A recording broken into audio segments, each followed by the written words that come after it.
Why isn't Justin in this thing? And what? Got it out. I gotta redo the window capture. What's up? It's your boy. You already know who it is.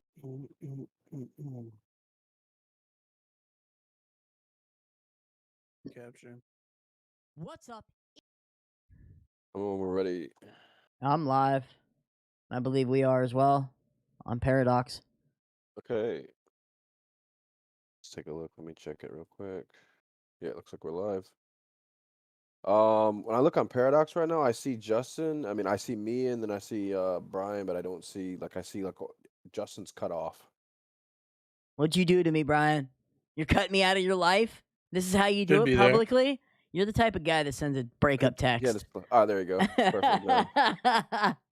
Hey, Sorry. afternoon, good evening, good morning, wherever you are, ladies, gentlemen, people who are listening to this live, people who are, listening to it after on the recording. Of course, it's me, it's Pat, Brian, and Justin again for the Paradise Collective. You're Good afternoon, good evening, good night.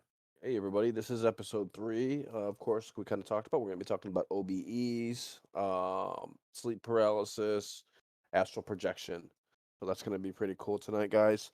Kind of want to give you guys kind of a little bit of an intro on that. Basically, just basic stuff. So astral projection, it's a term used in esotericism to describe an Pat, intentional I hear you out-of-body twice. experience. Good afternoon, good evening. Hey everybody, I don't know why. I don't know what to tell you, dude. Like you must be doing something. It's not me. Somebody needs to mute their YouTube. Not me, I don't have it open. It's gotta My be you. YouTube's muted. So that's gonna be pretty cool tonight. Mine's muted, dude. I'm literally looking at it. I want to give you guys. It's on your end, Justin, because I don't hear him twice. Oh. All right. Yeah, I don't hear myself twice on the thing. Anyways, so astral projection. It's a term used in esotericism to describe an intentional out-of-body experience. So we're going to be talking about OBEs in general, but astral projection is one of those. The big difference is that it's intentional, which means that basically it's something that you're trying to do. We're going to be speaking to a couple different gentlemen tonight. One of them is a laboratory researcher for a prominent university science organization that we're going to be talking to. We're not going to really be talking about obviously where he works, of course. We're going to be talking to him. He has a clinical kind of a really really good way of looking at this from a scientific perspective. And we're also going to talk to another gentleman who's had some really interesting experiences throughout his life concerning astral projection. So now, an out-of-body experience, of course, that's a phenomenon in which a person perceives the world from a location outside of their physical body. An OBE is a form of Appreciate the support, babe. autoscopy And or you know this.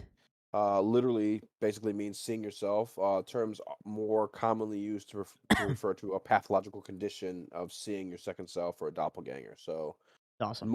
so this is either the term itself, what we're talking about with an OBE is not, we're not talking about looking at your doppelganger. We're talking more about, NDEs, near death experiences where you see yourself, also, astral projections where you're able to see your body, sleep paralysis, stuff like that. We're Now, going to be getting into that. There's a difference between astral projection and lucid dreaming, correct? Yes, of course. So, as let me just continue with the intro here. Okay. So that kind of segues us into sleep paralysis, which is something we're going to talk about too. It's a state during waking or falling asleep in which a person is aware but unable to move or speak.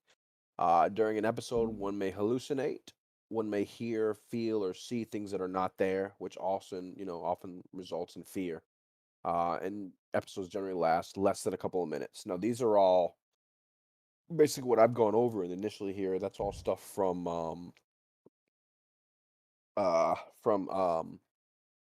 Wikipedia to kind of define these types of things as far as what they are and what the differences between those different things are.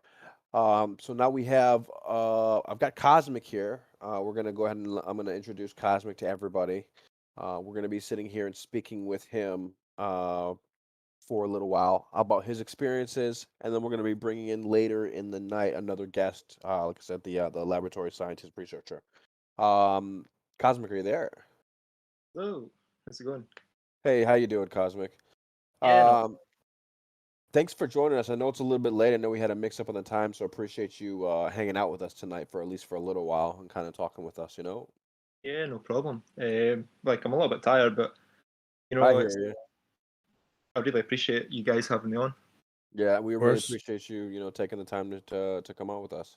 So tell us a little bit about yourself, Cosmic. A little bit about just a little bit of general background about you, and then maybe segue into your early experiences. And we'll kind of go from there with Cool.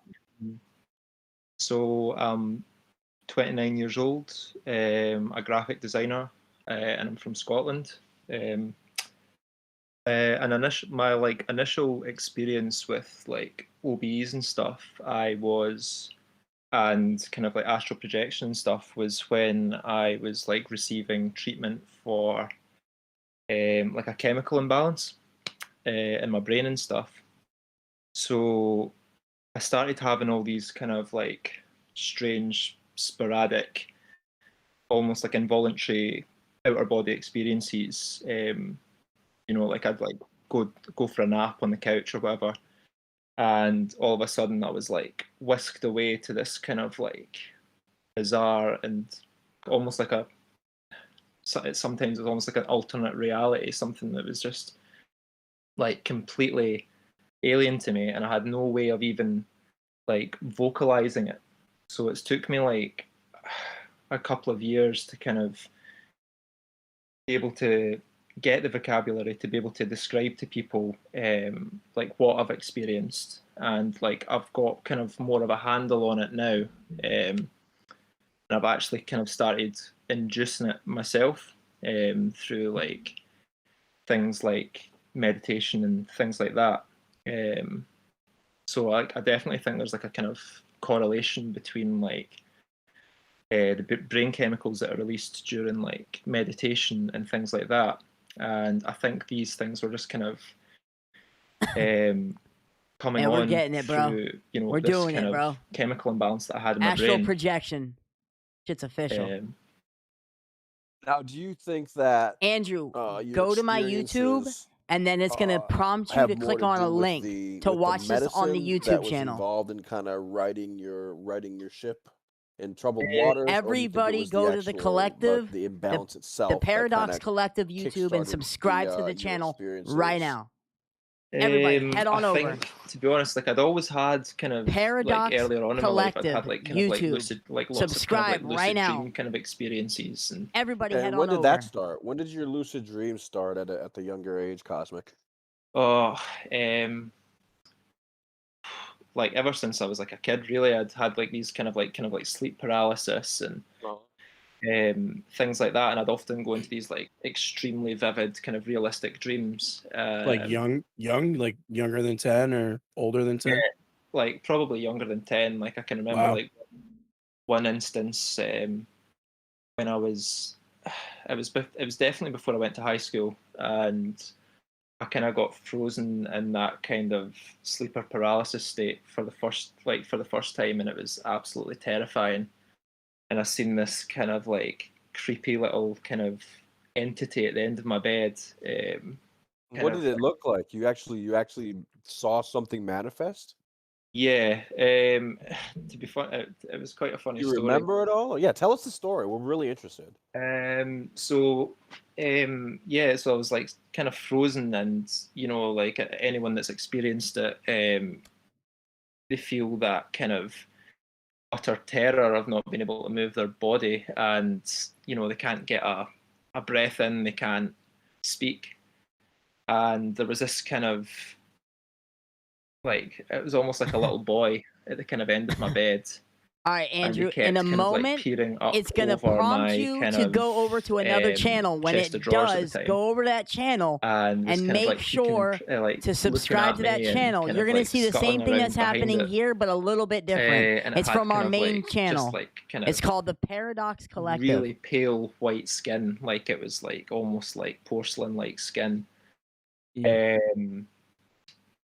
And when I eventually like managed to like pull myself from it, and like I like lurched out of bed, like I was like terrified. And I actually thought it was my brother that was like kind of like playing a prank on me or whatever and just trying to scare me or whatever. Right. So like I kind of like went through and like kicked his door open and started kind of like screaming at him. So when And you jumped out of your bed, you didn't see the entity anymore? no, like so I think in a sense it's like almost like the conscious mind and the kind of unconscious mind kind of blending together to create this kind of like layered reality almost. So you don't think there was anything actually ever there. You don't think there was actually was an entity that manifested in our reality, like in your room. You think it was more like your dreaming mind was hallucinating a thing. Well, in a sense, I think it's almost like you're kind of bridging the gap between like two states of consciousness.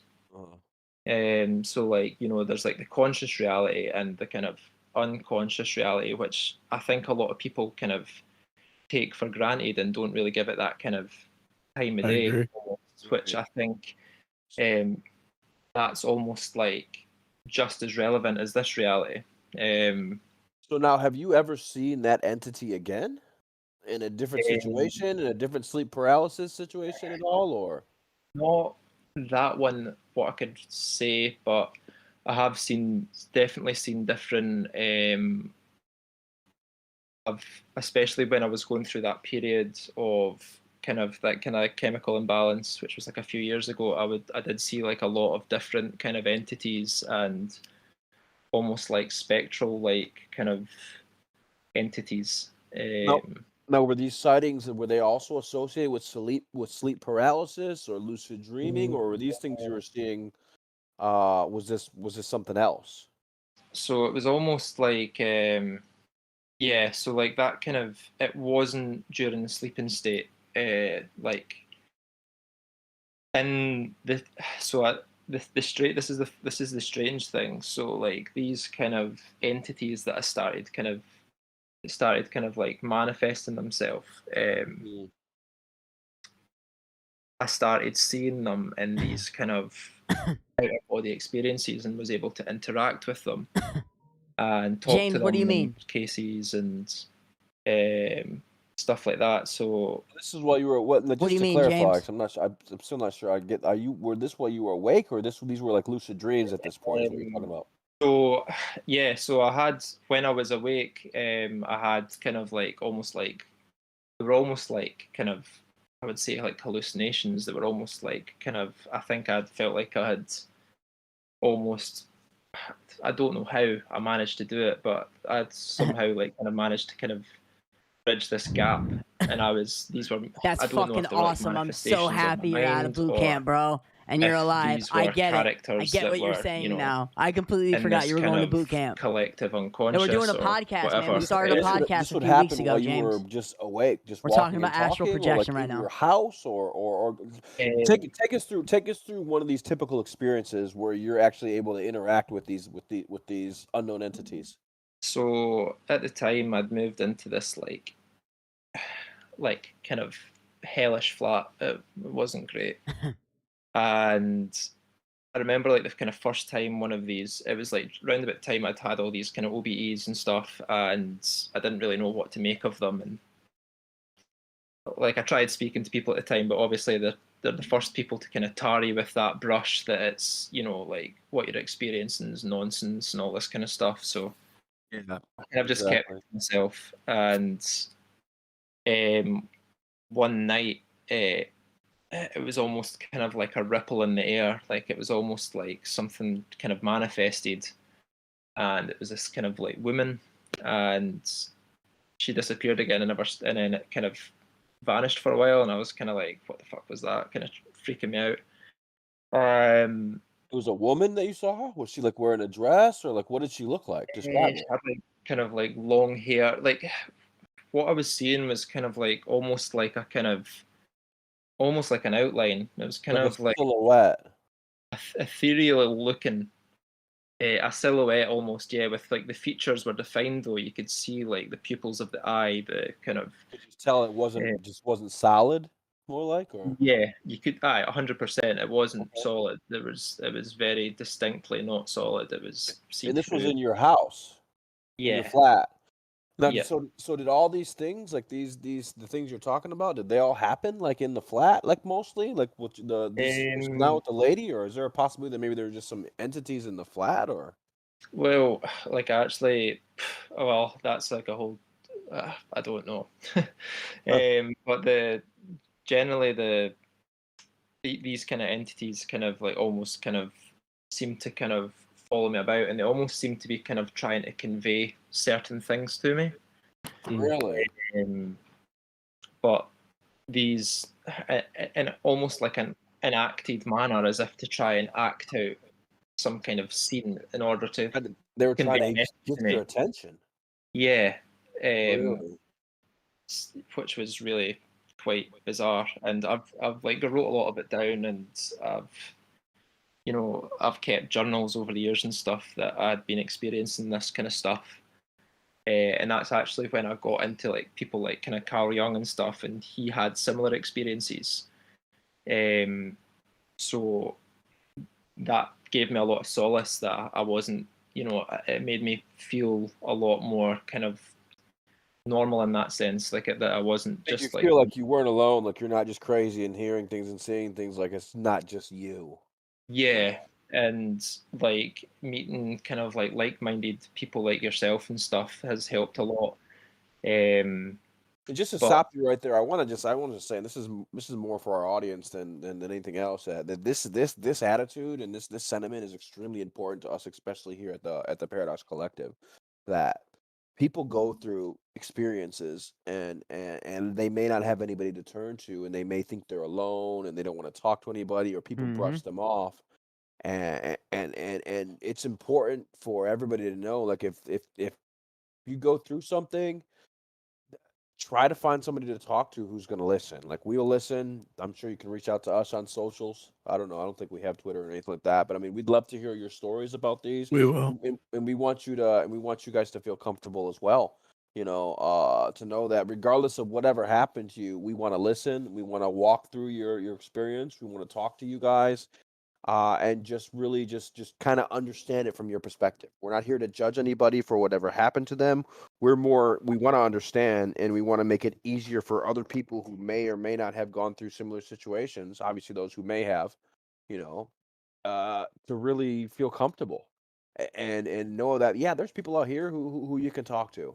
Anyways, so let me ask you a question, Cosmic. Any of these entities that you had interactions with, like throughout the day when you were awake, did you ever see any of these entities like in your dream state, in any of your lucid dreams? Were they any did percent, reality yeah, bleed back and forth, or 100%. So like these kind Wow. of, really? yeah, these same kind of characters would manifest themselves in my kind of dreams, and kind of in my kind of these kind of astral states. Right. And actually, one of them, there was like two distinct characters that I interacted with kind of on a personal level, and one of them was like this kind of female, and the other one was like this kind of masculine, kind of almost like kind of really aggressive and quite terrifying kind of character, who kind of at one point actually like kind of like almost like held me and prevented me from going back into my body. Really? So So it was you like, mentioned earlier, you mentioned the woman that you had originally seen. Is this the same woman that you saw? You just mentioned the yeah, masculine guy and then a woman. It was the same woman. yeah. So this same woman, she kind of, she was more kind of caring and kind of nurturing, and was like quite supportive, and kind of tried to help me a lot with certain things, which Things like was what? Like uh, what was she helpful in? so like it was kind of weird. It was like when these things, they couldn't like directly speak to me or anything for some reason, and I don't know why. They were kind of like there, and I could see them, and they would move around and interact with things in my room, but like not actively moving anything, but like maybe pointing to objects in my room and like things like that. Huh. But in my dreams and things, they could convey things more kind of clearly. And In the these, timeline of these events, how old are you at this point? A yeah, couple so years this was like ago. a couple of years ago. So this was like 2018. So like I would have been like 27, 26, 27, Okay. 27, like that. But in regards to like, so like at that time, I was having a lot of these kind of OBEs and outer body experiences.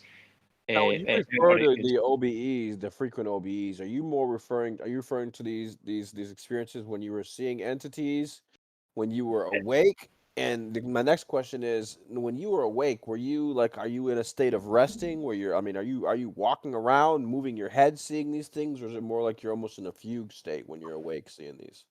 So these, I could see these characters when, so like after I had like my kind of first kind of OBEs and kind of things like that, they kind of started to kind of be there all the time. So they were kind of like whilst I was awake, and it took me a long time to kind of even get to a state where I kind of accepted that they were there and that I was comfortable around them because it prevented me from sleeping and stuff like that because I was terrified generally because I'd never came across anyone that had encountered anything like this Right. before. Especially like no one that I knew anyway. And that's when that's where things like Reddit and stuff has been like incredibly helpful and supportive and finding that kind of support network and things like that. And that's obviously like where I met you guys as well. But yeah, so like they were kind of like these kind of almost like ethereal entities that when I was going into these kind of lucid dream states, they would also be there. So that's why I think they're almost kind of. I don't know entirely. I'm not entirely sure what to make of it, but I think they're kind of like almost um, like entities that exist within this kind of collective unconscious that we all share. So like that's kind of Right. along the lines of like these kind of archetypes and So did things you like that. ever? So have you ever? So you're more of the line that these things you think the things that you were seeing more exist. Now, let me rephrase the question. When you say these entities exist in the greater unconsciousness, are you referring, you think, to like a dream state as a collective, as in these are actual real entities, or do you think they only existed maybe in your mind and you were seeing them interact? Because, like I said, you kind of Eh, mentioned that the lady was helping you, and then at the same time, it seemed like the more aggressive male character may have been hindering you. That's what I yeah, always wonder also.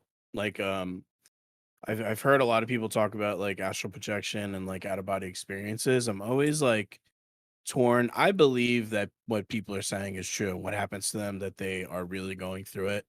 And I don't discredit that, but I always like have this thought. It's like, is this really happening, or are they in what their brain is projecting what their unconscious believes to be this type of state, you know? Well, well, it's it. Go sorry. ahead. Go ahead. No, go ahead, Cosmic. I have something to say about this too, but I want to hear your response to that as far as whether you Um, think they're well, real I'll, or they're. I'll let you go first because I was going to talk about an actual AP experience that I Okay. kind of, So uh, yeah. So, it's an interesting question that you say that, Brian. And it's a good thing to open a little bit of a discourse here, because you know, over time and throughout a little bit of research, and if you just going through some of the stories you'll find online, Mhm. there's there there's a couple different schools of thought, but there's a lot of people that actually believe that you can communicate with entities during OBEs. That Or they with can the be dead. I've heard that too with but past with relatives. OBEs, like with kind of entities similar to what Cosmic is describing, that you can communicate with these entities, that you can take one as a spirit guide, Right. things like that, where they can help you while you're out of your body and things like that. And then the other side of the coin is I've heard that people who do these journeys, who take these spiritual or soul journeys on a regular basis, have to be careful because I've heard that there's the possibility that when you're outside of your body, something else can get in it, or things Mm. can follow you back, or Mm. even I've heard that you can. Some people have described the thread, like when they're out of their body, they can see a thread that tethers them Yeah, to their body. Yeah. I've read And I've that heard too. that if that thread gets cut, you can, something can happen to you. I don't know what the hell happens to you, but I mean, you go crazy or something, you leave your body, and then it's just like, I don't know, catatonic. But I mean, so it's interesting. There's, like I said, the different schools of thought. And a lot of people think, like Cosmic said, that it's a possibility that it's just either a collective unconscious that has a pseudo existence, or that these are really that these are really places, that people travel, and there's really entities and beings, and that, outside of our body, because we're not constrained and we're just our mind, we have the ability to travel through time and space and go to these different dimensions as So what they may be. So as far as like out of body experiences, I've only had one, and I attribute it 100% to psilocybin mushrooms. I took some mushrooms, and towards the beginning of my trip, I saw myself laying on the bed that I was sitting on, and it literally was a quick moment in time, and then it was gone. But as far as like you were talking about, Pat, as like needing a guide for this, because of the industry that I work in, I know a lot about ibogaine and ayahuasca.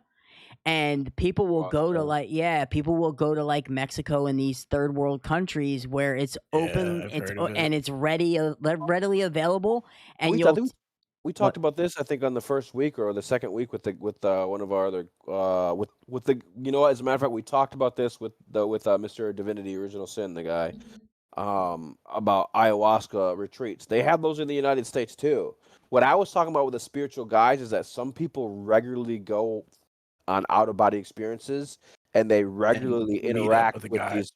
these they regularly interact with these oh, okay, I entities got what and you're take an saying. actual entity as a guide. But what you're saying is a good point too, is that there's ways to one of the things I kind of touched on initially about the out of body experiences is that astral projection is typified, is used as a term to describe an intentional out of body experience, which is, Yeah. if you're talking about ayahuasca, peyote, mushrooms, Induced. DMT, you know, Yeah. those types of things would definitely I would definitely be considered, astral projection or whatever. I had experience, I had an OBE, one Jason, of those go really to the eclectic, Paradox Collective frenetic YouTube OBEs page. on what's Paradox that shit you're Collective. not supposed to smoke from Watch back in this the day, video dude. over there to give it the Salvia. Angel view. dust. No, Comment salvia. and hit us and drop a Justin follow. knows what I'm Yeah, talking about. salvia. Freaking Yeah, salvia. Yeah, yeah. Oh yeah, dude. I thought I was a box. I thought I was had a cardboard. Yep, I had a experience where I hit the salvia, dude, and I'm like, all right, it was the first time ever hitting. I'm like, whatever, it's like weed, I'll just rip it, Mhm. because I'm a young idiot, and And I you made ripped it, yeah. that, and then Won't I do that again. sucked it in. I sucked it. I sucked that. I think I only did that shit twice in my life, and I had plenty of experience, plenty of chances. I'm like, no, I'm good. But I sucked it in, and as I inhaled it, like I felt myself inhale it, and then like do like a circle. I don't know how to describe it, but then I was looking at myself for a minute, and then like I exploded and turned into a fence. It was terrible. It was terrible. It's hard. Yeah, it's horrible. Let me Yeah. tell you Sounds like a something, horrible salvia, I thought it was experience. gonna be Yeah. fun, dude. The problem with salvia for me was that it was uncontrollable. You didn't know what Yeah. was gonna happen. It came on immediately, and it was Uh-huh. the biggest, the scariest thing about salvia was that it was impossible to tell reality from the trip.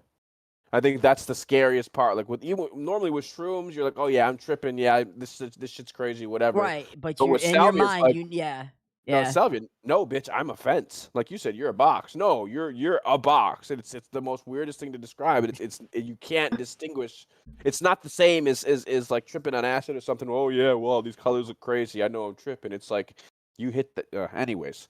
But yeah, that I was mean, it's the that's same thing with most pharmaceutical drugs, or not even Yeah. pharmaceutical drugs, because I mean, technically, you can consider it a pharmaceutical drug because it's made somewhere, and all the stuff that they're putting with into it. salvia. Yeah, that shit's I don't even made know, somewhere. dude. Yeah, It's the chemicals that they spray on that shit, it's the same thing as K2 nowadays.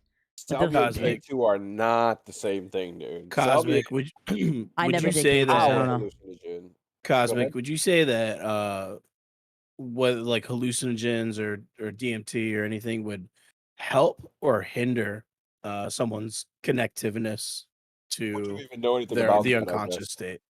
Well, to be honest, round about that time, I kind of like went looking for answers and stuff, and I've tried a lot of kind of hallucinogenic drugs and stuff in the past. But this was my last kind of venture into kind of any kind of drugs, and I've not really taken anything since. And I took DMT, Wow. and it was a very strange experience. It was kind of like, I think that's a totally different ballgame to like astral projection and OBEs. I think that's like, I don't mean Okay. to cut you off, but I just want to let everybody at home know that DMT is the chemical that your body releases with the moment you're born and the moment that you die. All right. Otherwise known as the spiritual molecule, so like, which we will have a show about DMT in Yeah. the I think- future. I promise you guys. DMT, like I kind of see our bodies and our minds and stuff as like almost like a regulator of pure consciousness, and you know it's almost like training wheels for consciousness, and you grow and you grow and you grow.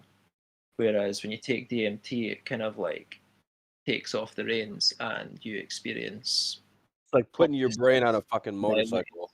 Yeah, it's like undiluted, pure, unadulterated consciousness, and you are not able to comprehend it. But I felt like I was experiencing almost like I was looking at something that was realer than what I am, if that makes any sense. That's to explain it in a very broad and simple way. It's like looking at so like imagine like your PlayStation 1 graphics and you're looking at you know, like Xbox One graphics, like that kind of. Real. So Yeah. it's like you like. And what was the dosage that you took of the DMT? Was it like outside of the norm, or No, it's the kind of I can't remember. Because I know people microdose that shit, like literally Wow. all day long. Yeah. Jesus That's Christ! insane. I don't Yeah. like. Could you imagine? That's It's. Anyways, so I don't want to Sorry, get too. No, you're good. You're good, Cosmic. I don't want to get too deep into that aspect of the OBEs and the stuff. Yeah, because that's a totally different animal. Shit, we might have you back when we talk about that. But what I want to kind of focus on a little bit more with you is just kind of talking about your interactions with these entities and how those interactions with these entities, how that translated between like your dream state and then your waking state, and did any of these entities, the ones or the good ones or the bad ones, the aggressive ones or not, did they ever actually have an effect on your life? Did they ever point at something and, oh my gosh, point at that, and then your shoe was untied and they saved your life, or something as trivial as that, or something even more of where they made a callback to, or something was something was buried in the ground, or you know what I mean? Was like did any of these things ever actually have a marked effect on your life? Yeah, so like I feel like they were kind of like almost like personifications of like certain aspects of my mind or my consciousness or whatever. And you know, I started to kind of experience a kind of almost like a state of kind of raised consciousness, which was so like when I was out and about, like almost like certain things were kind of my eyes would be drawn to or kind of like highlighted, and I started kind of experiencing more kind of what you would call kind of synchronicities, like being in the right place at the right time, or Right. Numbers and stuff, what's that? like numbers and stuff too, or No, he was saying Yeah. about being like in the right place at the right time. no, I know, but synchronicity Yeah. is very is often very Associated with well numbers, associated with yeah. numbers, yeah. Yeah, like 33 is a big one. That's why it's in my name as well. Like I think, and when you actually look into the significance of like when I started writing these down and stuff and looked into the significance of them, there was like lots of kind of meaning you could derive from them, like kind of spiritual meaning or whatever. So it is interesting in that sense. Like there is definitely something there. Like I think that I'll tell you about. So basically, I tried to induce an like a astral projection for the first time like quite recently, and I was actually successful. Okay. And it What took were your like methods? What did you do? Walk us through that process. So I basically I read that kind of I think you'll probably hear like quite a lot of people talking about like that kind of what's his name, Robert Monroe Institute and all that kind of stuff. I read the kind of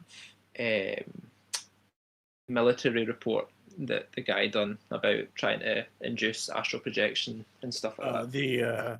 The gateway Gateway process. experience. Yeah, Gateway yeah. So experience, yeah. I read that, and it kind of married up with a lot of things that I'd been reading before about kind of like kind of altered states of consciousness and things like that. And I was like, all right, okay, I'll give this a go. So like I kind of almost done like a gym routine with it and like practiced every night and tried like different methods. So I tried all these different ones, like trying to imagine the rope coming out and climbing up the rope, and all that kind of stuff. And I'd done kind of hypnosis kind of tapes and tried to like induce it that way. Right. Funnily enough, it actually happened when I wasn't doing any of those things. Right.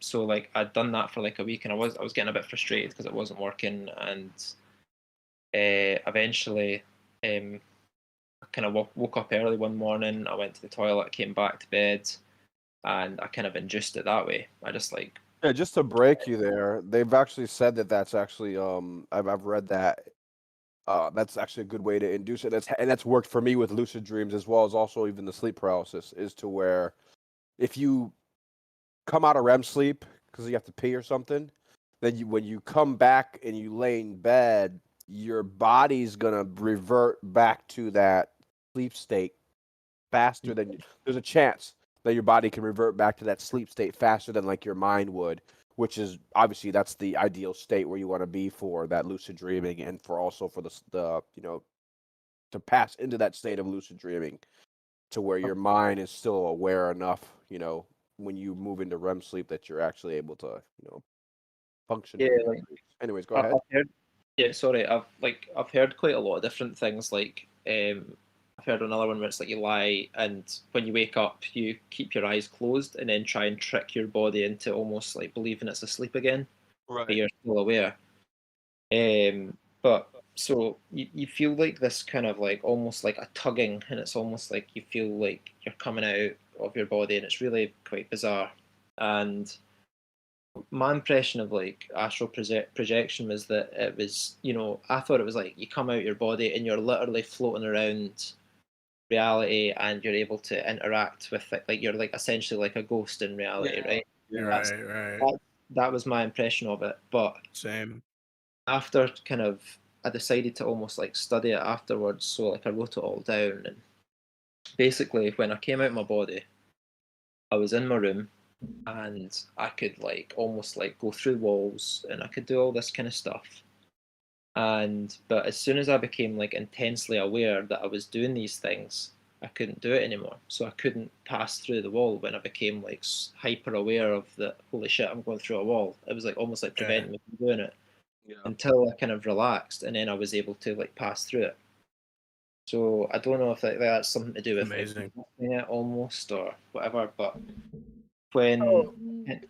sorry, It's interesting you say that too. Well, let me ask you a question. Like when you were actually out of your body and you were in the process of going through the walls or kind of exploring your environment, did you notice a tether? I didn't. That was one thing that, to be honest, I don't think I really looked back at my body. I was so kind of panicked and like, holy shit, this is crazy, like type thing. Like I'm actually like Right. before, like a lot of them had just been kind of an experience that was happening because I was just like so bewildered by it. By this time, I actually had like full control over what was happening and where I could go, and like so I managed to kind of like fly out of my house, and I was like, doing what anyone would naturally do, which is like just I mean, yeah, I would flying out and fly. I would fly and look around and stuff. Yeah. yeah. So I done that, and it seems like to me, it seems like I went beyond where I knew. So like I was like up above and I was looking down on things, and as soon as I started kind of entering a space where I wasn't really aware of where I was, it was almost like my brain started to kind of fill in the gaps. Interesting. So Explain that. So I think it's almost like you've got like a map of like what you know in your head, Right. and as soon as you move without like out with that area, it's like your brain like it's got nothing to go off. So it's almost like, to me, it feels like it's not a case of you're actually just kind of like leaving your body, but you're almost experiencing what's in your mind.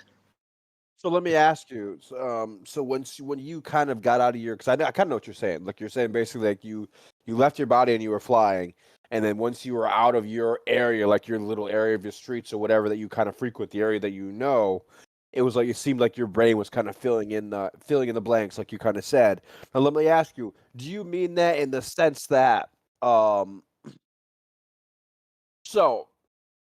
If you could go back to wherever you were flying out when everything was quote unquote filled in, do you think that what you were seeing in the roads and the area that you're seeing would be correct in topographically, like in reality? Is it one of those things where like your brain actually stores all the information, you've seen it, but you obviously in your subconscious it's stored there, so your brain was filling it out that way? Or Yeah. do you think it was, or do you think your mind was actually out there over that area? Do you let me ask you? Do you think your mind I'd was? like to get multiple perspectives on that Yeah. question. So like, Personally. was it your brain? Do you think your brain? Do you think it was your spirit outside over those areas, or do you think it was your mind taking a journey based on its subconscious knowing where it was going? If that To makes be any honest, sense, that was a crazy from question, my but from my experience, I don't know about other people, but like I don't feel like it's what I expected. I didn't think I was actually. I was definitely astral projection. I was coming out my body, and I was like experiencing like what I perceived. Like it looked exactly like what it looked like in reality, but but was it? Did it feel off? no, it didn't. It felt the same, but I think it was just my mind's representation of it. So like I think to an extent you're almost like projecting yourself into the deepest recesses of your mind. It's like Have you ever met another person that was able to communicate with you and admit that they were also familiar with the astral projection realm while you were in astral projection? You no, but I've have? had like conversation and with multiple entities and stuff. So Like just having entities, no like other people that admit that they are oh, in this. they look like people and they talk to me as if they knew me. So you And never seen anybody you've recognized? no, I've not. I've never like. I've heard people that like. You know, I've seen people on like Reddit and stuff that saying that they came across like an ex girlfriend or like things like Yeah, that. there's this What's guy crazy? who I was When you're doing astral projection, have you ever looked at yourself in the mirror? No, but funnily enough, I did have. I don't think you're supposed to, because then you turn into a pumpkin, right? I did have was one that really serious? fucking No way that was serious. really weird experience where I came out my body and I was almost like staring at like a full model of me, and I was able to like go around it and examine myself. Okay, Like, so that's the point that I was going to try to get to. Maybe these things that you're seeing, these entities that you're seeing, are other people that are astral projecting as well, but potentially, but they're being seen as like the lady that you saw or the masculine man, because you said you saw yourself as a movie star version of yourself. Man. what Wait, me? what? You saw yourself as a movie star? You? No, Mhm. no. Like a I film grain version, right? That's Oh, what you that said. okay. I got what you were saying. no. Like I seen myself as like a kind of as if it was like a person that I'd seen walking down the street. Like I was just standing there and I was able to observe it and walk around it, Oh, like it. And it So was you just had like a double out of body experience. No, I he's saying he was looking at his body. He was was outside. He looking at my came out of his body, body and he was observing himself from the outside. Is what he was but my suggesting. body was like almost just like standing kind of like straight, like standing up, and I was like going around and like looking in my eyes and like going around my body and like Was that examining. intentional or unintentional that you popped That out of was your body while you were that was standing there? completely unintentional. I had no fucking idea what was happening. Like it Well, was just that's kind of terrifying, isn't it? yeah. Like I have had quite a lot of terrifying experiences. Jesus, did this ever happen to you where you drive in your car I and they was go off thinking a the same bridge? thing. I've had like no, like I've never like I've had like like especially in the dark and stuff. I kind of sometimes see things in the dark and stuff, but like nothing like I've never came out my body when I'm driving or anything like that. Or it's usually when I'm on the verge of a sleep state that these kind of things happen. So I think there's like a lot of kind of misconceptions as to like it's definitely like when you're on the cusp of sleep that these kind of things happen. So that's what Right. leads me to think that it's more to do with your mind rather than like the kind of REM kind of sleep cycle. So overall, you would say this normally happens when you're bordering that sleep state, more or Yeah. less not when you're just randomly doing something. No, like I wouldn't Closer to the randomly, unconscious state than you would normally yeah. be. So like I wouldn't just like randomly come out my body and be in like this kind of catatonic state while I'm driving or something. But like Well, your mind wanders more when you're about to go to sleep than it does throughout the day. yeah. So like definitely it's like I think the most success I've ever had with it was like kind of pretend like almost like trying to trick my body into thinking that I'm asleep. And at that point I'm able to almost to like exit my body type thing. Right. But What's some of the what's like the most profound intentional astral projection experience have you ever had? Like something that you really wanted to do, you thought about it, set your intentions, set the mood and then succeeded. so I think like the one experience that I had, this one's like actually pretty crazy and I can't really explain it. And I actually induced it through meditation, and I was like trying out this meditation because like it's like a kind of similar thing because like with meditation you're cutting yourself off from the senses. The melatonin is like building up in your body, and that's like what creates the kind of that's what gets you to go to sleep basically. That's a kind of dream chemical, and that's what eventually gets converted into DMT in large enough quantities and stuff. But anyway, I had this like so I was like meditating, and I was doing this for like about an hour, I would say, and I felt like a kind of almost like a presence behind me, kind of. When you say almost meditate, like what, like how do you meditate? Do you go in bed and lay down, or are you like sitting like Buddhist style, cross legs, yeah, like what are you kind of. doing? I was sitting in a chair actually when I done this, Okay. and Do you almost believe like, in like the whole alignment? Sorry, man. Do you believe in like the whole alignment from like head oh to yeah, chest 100%. to in order to achieve a certain Yeah, like consciousness? I think like 100% there is a lot in breathing techniques and stuff which I used to Yeah. totally discount, and I used to think it was a load of bullshit, but there Cool. is can speak from experience. There's a lot in it. Cool. So you sitting in a chair, you're aligned, you're Yeah, meditating. so I was in this really, really deep state, and I felt like a kind of almost like a presence standing behind me, and I got a bit freaked out, but I just kind of pushed through it, and I felt someone like pressuring on the back of my neck, like the top of my spine, and I kind of just like I was like starting to panic, but I was like, no, I'm just gonna relax and push through this, and just like try and see where it goes, and I got this kind of like blinding white flash of like blinding white light. And I got like really freaked out, so I like was like, right, okay, that's enough for tonight. I think I've kind of pushed as far as I can go. I'm just going to like go to bed and sleep this off. So my girlfriend was sleeping next door, and I walked through into the hall, and she had like this kind of like skylight above her door, and it was like letting in some light. And where the light was like hitting the ground, it almost like created like a grid pattern. And I was like, what the fuck's going on? Like I'm seeing this like grid pattern where the light was, and I was like, holy shit, right, okay, that's enough. So Yeah. I'm going to sleep this off, and I climbed in bed beside her, and it was almost like within like a couple of seconds of like closing my eyes, it was like someone punched me out my body. And I like started like, so she was in the top apartment of this kind of like flat in Edinburgh that we were staying at the time. And I actually felt myself like hitting through all the different floors of the building on the way down. Oh, Like Yeah. physically, you physically felt it? It was just like you just felt you felt the sensation of It was going. a I sensation, kind of understand there what was you're saying. no pain or anything like that, but Pressure. and I was like, what the fuck is happening? I was just like panicking as I was falling through all these floors. And then eventually I kind of came to, and I was in this kind of astral state where I could like go through walls and I could do what I wanted, and I was just like, this is fucking cool. So I was like flying around kind of Edinburgh and stuff, and eventually I was like, right, okay, I need to kind of go back. Like I can't just keep flying around. Like I don't know. So I went back, Something punched you out of your body, like Doctor Strange style. like straight up, like I felt like something straight just Tilda like, Swinton. came Yeah.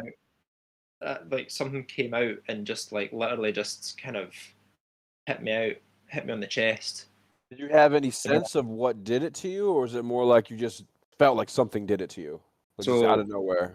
So like this is where the weird part comes in. So like I come back to my body and I come in, and I kind of like wake up and I'm like panicking and like what the fuck was that? And there is like this kind of like being in my room, and it's like this. It's just like pure light. It's just like light. That's all I can see, and it grabs me by the wrist, and it just like almost like kind of what's the word, like merged into my skin. Wow. This kind of like bright light, and That's super cool, dude. so wait, this Did it feel good or did it feel creepy? It's like terrifying. I was kind No, of, it sounds awesome. Pure light. It was really awesome, but I was kind of terrified at the same time. And then Powers? this is the part. What's that? Did you get powers? Not a serious question. Well, I've not discovered them yet, but so I woke up in the room again, but the room. So you woke up in your bed and you didn't wake up in the chair that you started meditating in? No, like I left the chair and went to my bed because I was like, Yeah. I was just wondering if you were gonna wake up still in the chair. That would have been No. So like I woke some up. M. Night Shyamalan. This is the fucking weirdest part, right? Mhm. So I woke up and the room was a completely different layout, and the bed was in a totally different corner of the room, and like Interesting. everything was just. So I like woke up and I was like to my girlfriend, I was like she was like, "Can you get up and like close the door? Like you've left the door open and all this kind of stuff." And I was like really confused. I was like, "What the fuck is happening? Like where am I? Where is the door?" So I was like, I got up and like closed the door. Wait, so you meditated. You were meditating in your chair. Then you went and you laid down. Seems like maybe your mind was still kind of in the same rhythm. Then you went and you astral projected. And then when you woke up the next morning, the entire room had been rearranged. Like, it was like a completely different layout. What? Wait. Do you mean like the things had been moved, or do you mean like it was a different floor plan? It was like literally like the bed that we were in was in the other corner. What? Yeah, so rearranged. The physical things in the room were rearranged. Completely rearranged, and I woke up and my girlfriend didn't seem to like have any recollection of anything being changed. So I got up, closed the door, went back to bed. The door kept popping open, so like I kept getting back up and then closing it again. Eventually, like I kind of climbed back into bed and I was like, "What the fuck is this? What's going on here?" And That's wild. the door popped open like a third time, and there was like this presence like out in the hall, and it like bounded into the room, this kind of like shadowy entity type thing. And my girlfriend like started screaming. Wait, and so like she saw it. She saw this shadow thing come in your room. right, so wait, so like this is What? this is where it gets really weird, right? So she starts screaming and I'm like frozen in this kind of like almost like, what do you call it, sleep paralysis state. I cannot move. Oh, like, you couldn't like, move. So, oh no. Were you laying down, or were you like looking at the? I was just like kind of lying down, looking at it, like kind of frozen in fear. and she's like shaking me and screaming at me, and she's like blah blah blah blah blah, and then I like kind of What was like, she saying? Was she what's saying, "Oh that? my God"? What was she saying? She's like, Was she I am saying there's a screaming. fucking ghost She's in the room? like, get up, get up. She's like, get up, get up, get up. And basically, I like woke up, and I was back in the kind of the room, the actual room. Oh my And God. she like grabbed me, and she was like, "What the fuck was that?" So Wait. So your girlfriend, your girlfriend in your room that was arranged wrong was screaming at you to get up, get up, get up, get up as Mr. Ghosty came in. And yeah, then you woke up back in your normal room with her screaming at you to get up again. yeah, and she was like, "What the fuck just happened?" Like I had this horrible dream, and there was this thing in the room. She said this? Yeah, and Oh no. basically, I had somehow managed to drag her into this Right. dream state or whatever it was. It Collective sounds consciousness. Yeah, that listen, doesn't buddy. sound I'm like gonna a be dream honest with state. you. I'm Yeah. gonna be honest with you. It sounds like, and this isn't a judgment thing, but it sounds more like you're in you're experiencing entities in a different dimension, and then they're also experiencing you in your dimension, and maybe that's terrifying, and that's why you're like, oh, this is my consciousness, you know. But it seems like these are real situations, and they are fascinating. That seems There's unless you're some kind of super. Maybe when the thing that the power of the light. Maybe when the light merged with you, it gave you the power to manifest your quote unquote consciousness in your girlfriend's life. Because this shit sounds more like you're a dimension traveler. if that's the case, I genuinely don't know how to do it. It just happens, and I can't really control it, and it just. But that Well, was the fact of the matter is your girlfriend in her body saw something while she was not sleeping, saw the same exact thing that you saw while you thought were He sleeping. said his girlfriend had the same dream and woke up freaking out, waking him up because she had the same dream that there was an ooga booga in the room. yeah. So She well, like let's doesn't think. believe any of I this want to shit bring. as well. Like Listen. I want to bring Jin on here in a minute here. I want to bring him on. He's going to be our next guest here, and because he actually has been listening, Cosmic, and he has some questions and input for you as well. That But was an awesome story, by the way. before we do that, before we put a pin in this situation, I just want to ask one more time. So tell us a little bit more, because I know you guys talked about this afterwards. Tell us a little bit more about your girlfriend's experience in this situation. um, Did she think it was real? Did she feel like it was a dream? Did she think it was? Did she what? Because like it seems like when you said she woke up freaking out, obviously whatever happened to her in this dream state was something that was not normal for her, not a normal experience. So let's well, talk more about that a little bit. when I like started going out with her, I told her all these things, and I was like, these things have happened to me, and like I don't know if you believe in that kind of stuff or not. And I think she was always like very very skeptical until that kind of happened. And So what did she tell you about her experience in this particular situation? Tell us more so about like. like basically when we kind of woke up, before she'd even had a chance to explain, I was like, the big dark entity came in the room, and you tried to shake me awake, and she was like, yeah, like what was that? And she was like, did we have the same dream? How did this happen? Like blah blah blah blah blah. So her kind of thought process was that somehow we had managed to like almost like sympathetically have the same kind of experience. Maybe it's because we were kind of lying next to each other. I don't know. You guys are trying hard. I mean, it seems like you guys are trying hard to kind of explain it away as something that actually happened to you. I probably would do the same thing, to be honest. I'd be scared.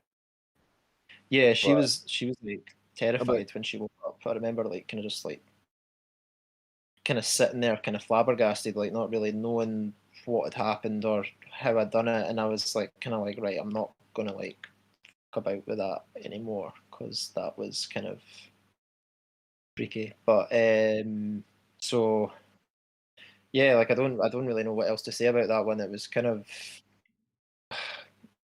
your guess is as good as mine in regards to that one. So without getting into like a full ass article about this experience, it's called shared dreaming, also known as mutual dreams, or when two or more people share a dream experience at the same time. The degree of which a dream is shared can vary from having common elements or events that happen in each person's dreams to an entire dream being the same.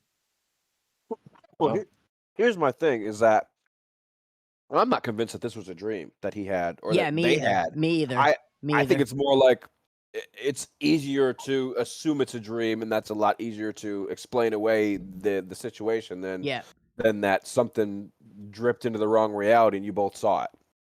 I think see when like in regards to like especially with like astral projection and things like this, I think like you're kind of like almost like bridging gaps between like like dimensions. like realities, dimensions, or like even like different states of consciousness. Well, they Right, said you we could only say, use yeah, about that's a good way 10% of of our putting it. brain. They Yeah, say we only only use about 10%. 10% of our Yeah. brain. And like when I was in high school, there was this chick who said she was a witch, and she used to come sometimes and visit me in my dreams. Remember the first time? Whoa. Yeah, remember the first time it happened, I was like, "No, I told her, You just gave me goosebumps, dude. I told her, "Oh, I had a dream about you." And she was like, "Ah, no, that was me visiting you." And I was like, "Yeah, whatever, that's BS." But then she did it like 3 or 4 more times. And then so it was like I kind of believed her. 'Cause I mean, it wasn't like Wow. yeah, so I don't Just got know, man. chills. You said that, I got chills from the top of my head down There's to the another bottom of my story. feet, There's a bro. story I want to tell you guys about my experience. I want to get in depth with my experience with sleep paralysis and what actually happened to me when I was young. And it was a really it's a story that I'll never forget. It's something that happened that I'll never forget. And to this day, it's like one of those things where I'm questioning what really happened, but I know in my heart of hearts, I'm pretty sure. So, anyways, but before we do that, what I want to do here is I want to go ahead. We're gonna be bringing in Jin here. Now, like I said, Jin is he's gonna be our second guest.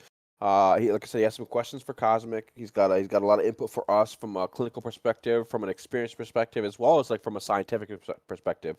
He is like I said, a researcher for a scientific organization. He has some good accreditations. Obviously, because of this subject, we don't want to necessarily say where he works or whatever, but we will just know that. Who does number 2 work for? Who does number 2 work for? Anyways, You want me to slide him over? yeah, let's go ahead and slide him over. I don't know if he's got his. We'll just see when he comes in because he's well, here he is. No, so I don't know if he's still muted. muted, so he might. I know he's having issues. There he is. Hey, Jen. Can you guys hear me? Yeah, we Yes, can hear you, man. How are you? Hold on. Let me mute this. Oh, okay. Yeah, what's going on, guys? I didn't have specific questions for him. It was just like if I had input. Well, let's start with this, Jen. First off, why don't you tell us a little bit about yourself, where you're from, how old are you, and what's a little bit about your experience kind of with the subject, and then we'll kind of get into a little bit of a crossfire here. All right. So I guess I can start with a general timeline. So I'm 24 years old, and I was born in the United States, and I never really left the United States. So I've been here my whole life, and my family was Catholic, right? This was the religion that they practiced, but Catholicism was something that I didn't really grow into. It was something that was there, but didn't participate in it, mostly because we were kind of like lazy Catholics, right? Not doing the Catholics in name, right? Exactly. So you didn't go to church every Sunday, but you probably show up for the picnic once a year, huh? Right. So it wasn't like I had connected heavily to this religion. Honestly, I can't say that I really know very much of anything in Catholicism, but that was basically life up until my teen years, like 12, like around age 12. I had been on the internet a lot. I had talked to many people from different countries, and I had got introduced into like Eastern philosophy and Eastern religions like Buddhism, Hinduism. And so I was reading a lot of literature from those religions, and I connected much more easily and very quickly to these religions at a very young age. And whilst I was doing that, I had you encounter many things related to like occult practices, uh, states of consciousness and whatnot in Buddhism and Hinduism, because I mean that's kind of the whole point and the whole purpose of that practice, like spiritual practice in general. But they have like these very specific goals. And Nirvana, so, right? right. So spiritual practice in that context, their goal would be to achieve, that like enlightenment, because the metaphysical beliefs that they have is that reincarnation is something that happens after you pass on, and Right. their goal is to not participate in that cycle. But when you read the literature, these concepts come up a lot, and things like projection is it's like something that would be touched on, but not discussed in detail. Like there's no chapter on astral projection that you'll find in that kind of religious literature. So how did religion bring you, or how did the study of these types of religions and stuff kind of bring you to an experience of either astral projection or out of body experiences? Tell us a little bit. Yeah. Tell us a little bit about let's marry where we were at before, kind of talking with Cosmic, to your experience and your knowledge. Let's jump right into some of the things you've experienced and some of the things that you've learned. Yeah. So the first time, so I could say somewhere between 12 and 13, I had been reading about many different people having these weird like extrasensory perception abilities. People in India, people in Indonesia, like reading all this weird stuff just out of interest. And Right. like at some point, I had discovered the book Journeys Out of the Body, written by Robert Monroe. And I read this book, and So you're familiar with that book, aren't you, Cosmic? The Yeah, he mentioned Robert Monroe. He Monroe mentioned Robert before. Monroe. Yeah. right, I'm sorry. Go ahead, Jen. this was the first book that he wrote, and like in this book, he'll explain that he came up with the term out of body experience because when he was investigating it himself and he couldn't find any information, he could only find stuff referencing astral projection, and there was some negative connotations to that label. It was associated with like weirdos. So Right. he just wanted like a neutral, objective term, and it is. I mean, it gets to the point. Like out of body experience. That's essentially that's what it is. So I discovered that book somehow. I can't remember, and I read it. And like after that point, I have an experience that I can recall. It had to have been very close to that time after I read that book, and I think what had happened was like reading that book had like planted like a subconscious thought to recall the experience when it happens, because I'm sure that you must have had, or I must have had numerous of those experiences, but it's just that like up to that point you just write those things off as like dreams or nightmares or something. You don't think about it too often, and your memory is still because developing. like and a lot of those times too is like you don't think about it because it doesn't match reality. It doesn't make sense. I'll And just like you write it said off. before, right? It's easier to just write it off as a dream than to try to explain to somebody that what you saw was real. Some Yeah. ooga booga shadow monster came in the room. We both saw it. Fuck it, it was a dream. I mean, to be honest, it makes a lot more sense than saying, "Oh yeah, well, that some ooga booga monster came into our room from a different dimension." I think 'Cause- as human beings, we have a hard time trying to grasp anything that's out of anything normal, Yeah. and to write things off as a dream is just easier to do than try to have our brain come up with some sort of logical answer to it. It might be something that we are not familiar with or something scared about. So that's what kind of human beings do, right? Sorry to cut you off there, Jen. Anyway, No, go no. ahead. No, but no, you guys are right. That's exactly what it is. It's much easier to write it off as a dream or a nightmare, but especially if you're a child. If you're a child, you're not very good at communicating your thoughts or analyzing things. So you're not thinking about it at all. A kid can jump in and out of body experience and wouldn't think twice about what just happened. probably won't remember much. Yeah, my But, son's going through a sleepwalking phase right now. It's really weird. Mhm. Right. So when you're older, you're better at analyzing things, and you'll start thinking more deeply about some experience. Like, oh, that was very bizarre thing that I just went through. But I think reading that book had made me more alert to remembering that experience. And there's so that was like that's like the earliest.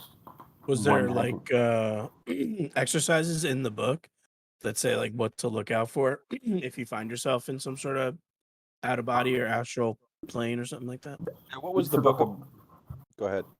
No, the entire thing is about him experiencing a spontaneous out of body experience completely by accident. Wow. Well, he had a company and he was investigating. Oh, you guys hear me? Yeah, we you're can still good. hear you. Okay. Oh, okay. So he was just Where did Cosmic investigating. go? No, just go ahead. Keep going. There. It is like 3 a.m. for him. He's in the waiting room. So Go ahead. You can he take had like accidentally caused a spontaneous out of body experience. He was investigating, or he's researching sleep learning, which is just like you play some tapes while you're sleeping of maybe somebody teaching, saying some information, and he wanted to know if you could wake up and know and retain that information. But while he was doing that, he had popped out of his body, and he was in his room, and he can see his physical body, and he's floating around. He's like, oh, this is so weird. And he didn't think too much of it, but he remembered it. And then this happened a couple more times, and the rest of the book is just him trying to now figure out what it was he had experienced, and learning more about this experience as something that is real, in the sense of it's not just something that's hallucinated. There's things that you can verify with other people, that you might have seen some information that's non-local to you that you could not have accessed physically, from being in your bedroom going to sleep. Like Right. remote viewing type stuff too. Talk about that's in the Yeah. same line. The James Monroe, the Manhattan, was it the Philadelphia project, and the other project. I think those are I think OBEs are kind of closely related to that type of thing, aren't they? Yeah, I would put all of those in like the category of extrasensory perception, and Right. remote viewing and OBEs are considered to be like distinctly different, just because the means that you're accessing the information is different. Like out of body experience, you could physically be there doing all kinds of stuff, and remote viewing is like you're kind of seeing it as a spectator, almost, I see. And I got a it's question though. You mentioned that guy played the tapes to try to learn something while he was sleeping that was playing on the tapes to see if he would remember it. Was he successful with that? Yes, I think it wasn't. He was trying to find out if it was possible. It is possible, and he already knew that. But I think he was trying to find out the effectiveness, like how good was it? Am I gonna retain it very, very well, or am I just gonna kind of have some like little bit of subconscious memory of the whatever the tapes were saying? But yeah, sleep. Let me Sleep stop you learning right is good. there. Let me just stop you right there real quickly. Yeah, go ahead. Just want to make sure, Cosmic, are you back with us? Can you hear us? Yeah, I can hear you Okay, now. cool. Just want to make sure we were having some. We were having some technical difficulties. Want to get that straightened out. Anyway, Jin, go ahead. Sorry about that. Yeah. So you were asking if he has guides or exercises. No, and I no, it's just him talking about his experiences. And this is the book you're talking about, right? The book that you Yeah, read that first. kind of unlocked your first experience. Right. He was just talking. Yeah. Okay, so why don't let's get to your I don't want to be too insistent, but I want to get to your experience. Right. Because I want to have a chance, because I know it's late for Cosmic, but I want to have you guys kind of have a chance to kind of compare notes, as they would say, Okay. based on both of your experiences. So we can, like I said, we can kind of get to that crossfire, and then kind of unlock maybe a little bit more of this experience for the both of you. All right. Let me try and get there. So the first one, all I can recall, at some point, just like distinctly, I became alert, and I was on the floor, and in my bedroom at that time, I was like 13 years old, and all I had was a mattress on the floor. I was like a very simple teenager. I didn't need this whole big bed, so I just had a mattress on the floor. Um, and when I was alert, I was on the floor, and next to me, I could see my body very clearly, like the lump in on the mattress. And when I turned to the other side of my room, and I could see this very large black, like round silhouette, and had this kind of like neutral expression face on it. I always at the time I always compared it to like this thing in like Spirited Away. But see, I've never actually watched that movie. All Like, I I know all I what you're remember, talking about. yeah, that there's like a character in that movie, and it looked exactly like that. But I've never actually seen that movie. But this thing scared me. Right, I was very frightened when I saw it because it was just very weird. And It at was like almost after, like kind sorry, of what? like it was almost kind of like fear personified. Like it was just like you felt this sudden over, like it just like your whole body just like surged with like adrenaline and just panic. Yeah, I It's like felt. same thing. Like Yeah, no, I felt naked. Like right, like after I had I felt vulnerable. Violated? No, like just vulnerable. You know, like just frightened. You know, Yeah. it felt it was a weird sensation. But seeing this thing, this whole experience must have been like a couple seconds. But those are the only two things that I remember. But after I had got up later, whenever I had gotten up, I recalled that experience, and I immediately related it to the projections experiences. But after that, I just went about my business. I didn't try to induce any experiences or anything. I just kind of went about my business. Um, but I would say so. Recently, this had to have been um, kind of hard. This was sometime maybe last year. But so this is much later. So this is like what, a decade later. Um, I started having some very weird sensations. Then I had some spontaneous experiences, and then I started working on practice like a few months So, ago. so tell us about the weird sensations, then the spontaneous experiences Yeah, that led to you kind of delving into a little bit more of your practices. right. Okay, so I share a bedroom with my girlfriend, and she would get up very early in the morning to get to her job, like around like 6 in the morning, and my college lectures would be much later in the day, maybe like 9 a.m. or maybe even like I can 12, see where right? you're going here. This is even seems like the trend Yeah, kind of to where you're waking up, you kind of get woke up groggy, then you go back to sleep, right? exactly. So yeah, that's exactly what happened.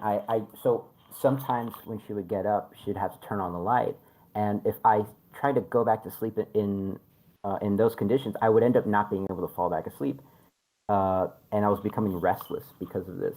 So what I decided to do was go into my spare bedroom whenever I heard the alarm go off, in order to fall asleep very quickly. So I want to get away from the light Sure. because Right, right. the light naturally starts waking your body up, and then you can't go back to sleep. So the alarm would go off, and I started going to the spare bedroom, and I'd go to sleep. And the first sensation that I had was I would fall asleep very quickly when I go into the spare bedroom, and I recalled waking up randomly like several times with these very weird, almost like painful, kind of like feeling a little bit of pain in my brain, kind of like this like shocking, like electric activity or something. It kind of felt like my like the top of my head was being opened, like a can opener, like someone was touching Now let me my ask you, brain. was it because I'm familiar with a similar sensation that is associated with me with my sleep paralysis. Was it pain or was it more like pins and needles, almost like everything was going numb? Like pins and needles. There you That's how go. I would put Okay. it. It's a stinging. It's Yes. like Yeah. electrical activity. Okay. I'm Mm. familiar with the feeling. Okay. Go Um, ahead. I think like now after the fact, I think that I was naturally resisting these like separation um, these sensations of separation, and the resistance of it, and whilst it's happening, causes this Discomfort. these weird sensations. And You know all what's I interesting? remember, You say that, not to cut you off, but I've been there to where like initially you like I'm sure maybe some of other people have been too, to where like you, and that was what you just said is very interesting because it kind of brings me back to that position to where if you fight it, it's a little bit more uncomfortable, but you almost feel like you can let go, but knowing that will let go is also uncomfortable and almost scary to let go and kind of give into that feeling. Well, right? I've got something to add to this because that seems to be like a reoccurring theme with a lot of things, like with meditation, with DMT, with APs and things like that. Is that kind of fighting the fear, like that kind of, because it's unnatural. It doesn't feel natural to leave your body. Like it's, True. and I think that's to do with the thing is when you start to experience fear and panic and all this kind of stuff, your body obviously releases stress hormones, It's almost which like kind of it's almost like counteracts the so it's like it counteracts the kind of build-up of it's like your melatonin. conscious. It's like your Yeah, conscious. It's almost like your conscious mind having a knee-jerk reaction to try to pull back control from your subconscious mind. You yeah. know, That's, it How was do you like you said, you prepare kind for of have to. that type of journey? You know. You kind of I don't think you can. well, no, you can, and it's interesting you say that because I know Cosmic kind of mentioned it, and I'm sure Jin probably has a little bit of experience, at least some experience with it. Is like he said, is you prepare yourself by doing Reading, I guess. no, not reading. You do like the binaural beats. You do sleep hypnosis before you go to sleep. You know, there's I mean, like physically being in or mentally being in that realm so and what you not do. panicking. So that's You that's know. the thing that we're talking about is you do that through conditioning, and that conditioning Right. comes through like Cosmic was talking about earlier. It comes through a couple things. Comes through doing your research, of course, but number one, it comes through practicing these things consistently. You know, for a week or for 2 weeks or whatever. Even if they don't work, you continue to practice. Uh, picking the right hypnosis. Like I said, the one that I used that actually worked for me was Jody Whitley, easy sleep hypnosis for lucid dreaming or something on YouTube, and you find something you're comfortable with, a voice that makes sense, and you just practice. You know, and a lot of these hypnosises, when you go through them, because they've done them for so long and they walk you through them, they know the state you're supposed to be in at a certain point of time. So when you get to that state where you're kind of, it's almost like when you get to the top of some stairs and then you think there's another step because you're not paying attention. So you take yeah, that step, you know what I mean? So it's like through this conditioning, it prepares you to be ready to take that step, even though it's not there or whatever, or to deal with the sensation of, you know what I mean, of, oh gosh, I'm actually lucid dreaming. You know, they go through once when we get to this state, you're gonna feel X or you're gonna feel Y or you're gonna feel Z, and this is how you're gonna react. And they kind of train. It's hard to explain, but like I'll send you guys the link to the one that I've used in the past, and if you listen to a little bit, it'll open your mind up a lot. It's better with headphones and stuff like that. Like I sleep almost every night now. I put something on headphones because it helps me go to sleep now, just based on me used to doing that. But yeah, there are ways to kind of prepare, but I don't think, and I think everybody would probably agree. There's probably no true way to truly be prepared for a situation like that, to where, like you said, where you're getting punched through the whether it's getting punched through the ground or having monsters show up or what have you. You know. I had Anyways, two go ahead, things. Jin. Yeah, I had two things I wanted to say about that. Yeah. The big reason, like, it's so scary because when it happens so abruptly and unexpectedly, that's what starts to spook you. Because if you're just sitting there with your closed eyelids and everything's been the same for a length of time, and then all of a sudden you're feeling these weird sensations, that initial abrupt sensation is gonna start scaring you. And I was gonna say, in terms of being ready for it, I think, yeah, if you expose yourself to it so many times, you have to at some point be comfortable with that. And I think if you're able to experience it twice in a row, The second time, it won't scare you. The first time scares you because Right. it was not expected.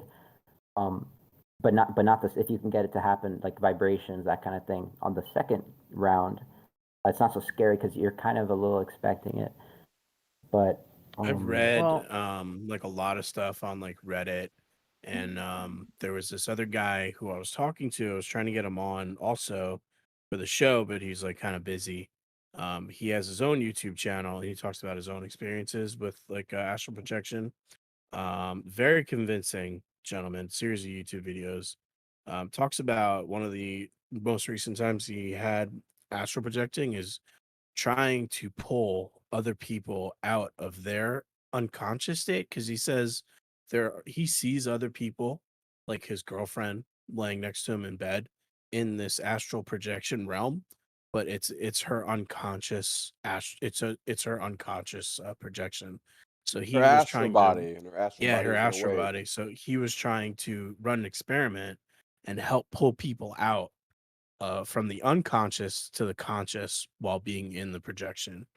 Seems like a And it's bad just, idea. yeah, It he seems that's concluded really Yeah. meddlesome, he and concluded possibly psychologically damaging to people. he concluded that it was a bad idea. Ultimately, he said, "Don't do it."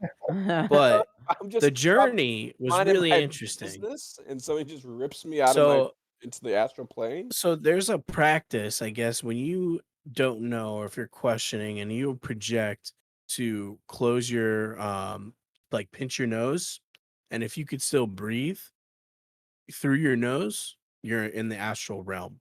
yes, that's true. So that's what he was trying to Because get when you're in the for astral realm, you people to breathe do, through your ears.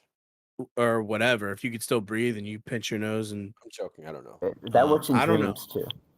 So right, like it's along the lines with like flicking on the lights and stuff, and like looking at clocks in lucid dreams and stuff. You had something to Um, say, Justin? I forgot what I was gonna say.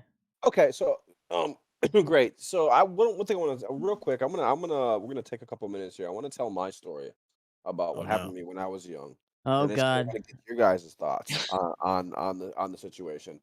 And it's kind of weird, but I mean, all right. So I'm gonna tell you the story. So I was I don't know how long I've been living down here. I was living I had my own bedroom, of course. I was 15, maybe 15, 16, living in South Florida, and I was having issues like for a couple nights because like I used to get them in bouts where I get the sleep paralysis in bouts, right? And so and like I used to be able to like so I don't know if I was superstitious or whatever, but I used to always sleep with my closet closed. 'Cause my closet was literally like my bed, my bed. If I'm laying in my bed, so then on my right is my window, and then on my left is my floor, and then my dresser, and then all the way on the wall is my closet. Had one of those, the closet with the accordion, the accordion boys, Mhm. slidey Yeah. boys.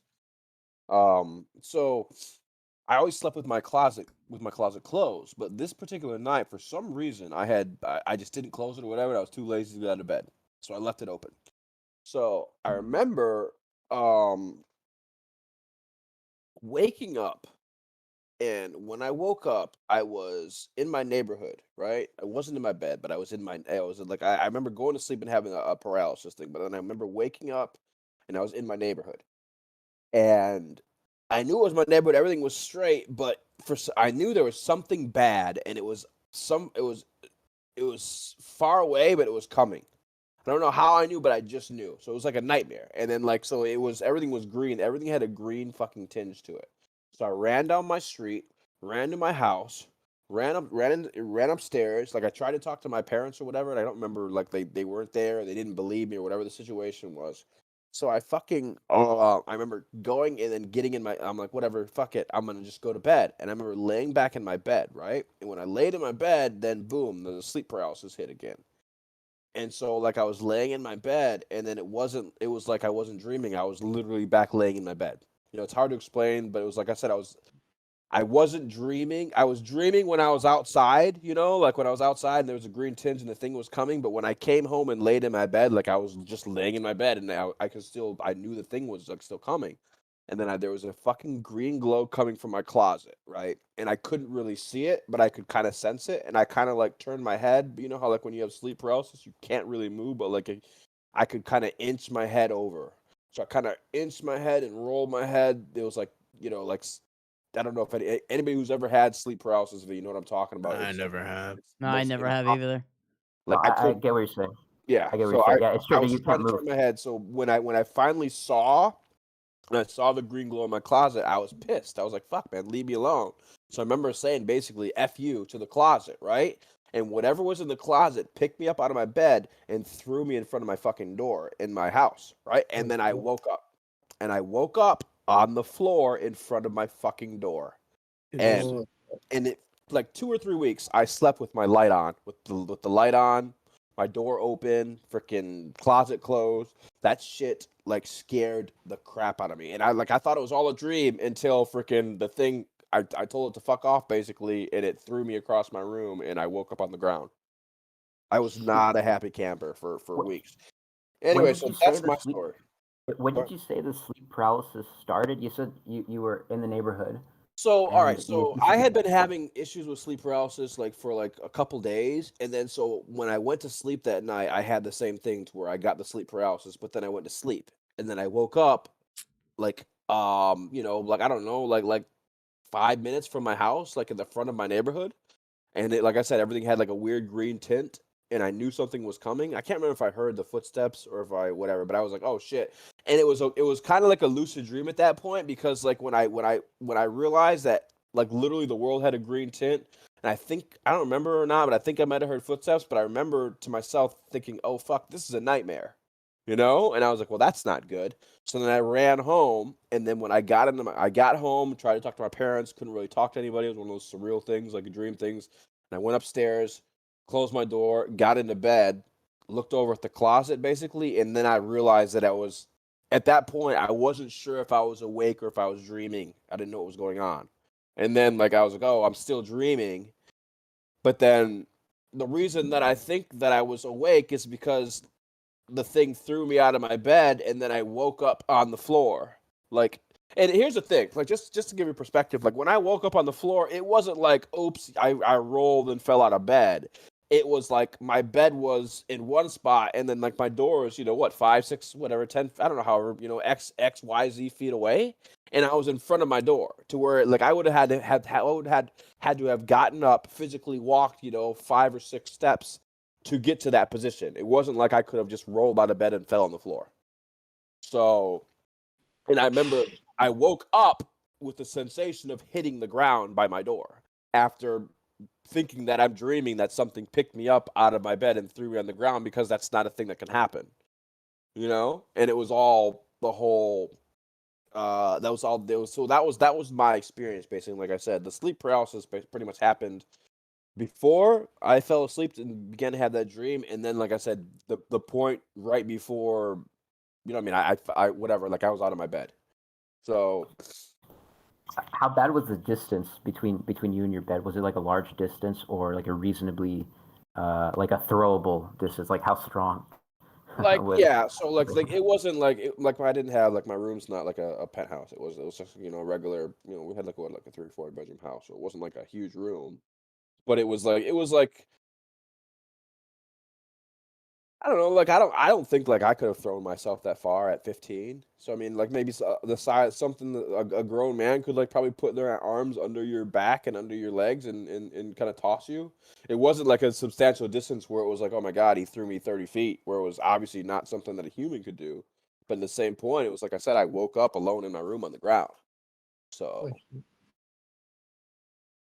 Like I've, I don't think I've ever had an experience where it's been like super physical. Like I've woke up and it's like like thrown me from my bed. So that sounds like pretty extreme. Like it sounds like pretty crazy. Like I've not had any kind of experiences like that. That sounds pretty interesting. I'd like to get into that a bit more as well. Like with you at well, some point. 'Cause that sounds really cool.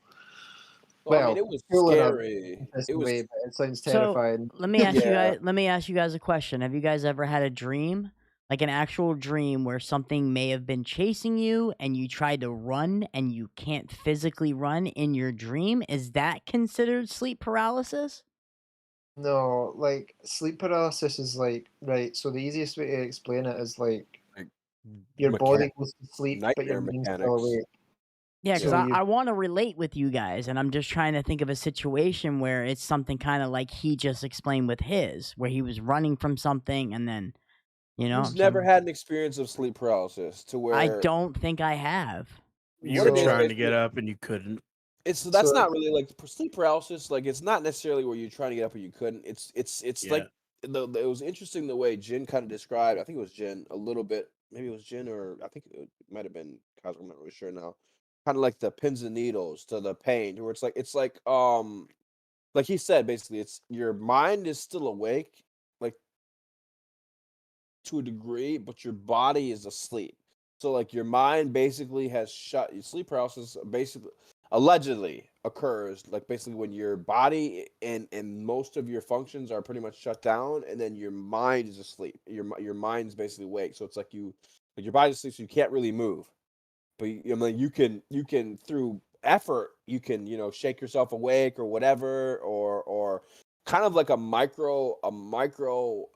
Yeah, it's exactly what I thought sleep paralysis was. So yeah, I've never experienced that. You ever had the thing where you're about to go to sleep and you're kind of still awake, but then like you fall kind of in your like dream awake thingy, and then you in bed, you kind of like jump up in bed? No. You never had the thing where like you fall No, when you're in man. bed, like you're half asleep, half it's just, awake? trust me, I want to experience it. It's just it Crazy. never happened. See, like I used to get it quite a lot when I came home from school, and it was like when I'd be really tired from school, and I'd like have a nap on the couch. So it's like Yeah. when you're like a bit kind of overtired, and you kind of like, I don't know why, but for me, it's always when I fall asleep on my back, Right? and I kind of go into this kind of like state where, like now I don't panic because it's happened to me quite a few times, but it is like the first time it happens to you, it's pretty horrible because you feel like you're paralyzed, you can't move. I mean, You've got that I've had but- to sleep in places where it's not you probably shouldn't sleep, and I'm sleeping and I'm still hearing everything that's going on around me, but that's just because I know that I need to be alert at all times. That's kind of that's a You know little, what the sleep I'm talking about, Pat. but that's kind of but that's kind of like that's similar in a way. Because like that's like it's kind of like where like maybe you're kind of dreaming and like people are talking and it's kind of somehow kind of weirdly incorporated into your dreams Yeah. type deal. Yeah. So that's similar but not quite the same. Because that's almost the opposite. That's almost like sleeping in a state of hyper alertness, is what you're kind of talking about. So you can definitely still receive communication while you're dreaming outside of your physical body, wherever you may be.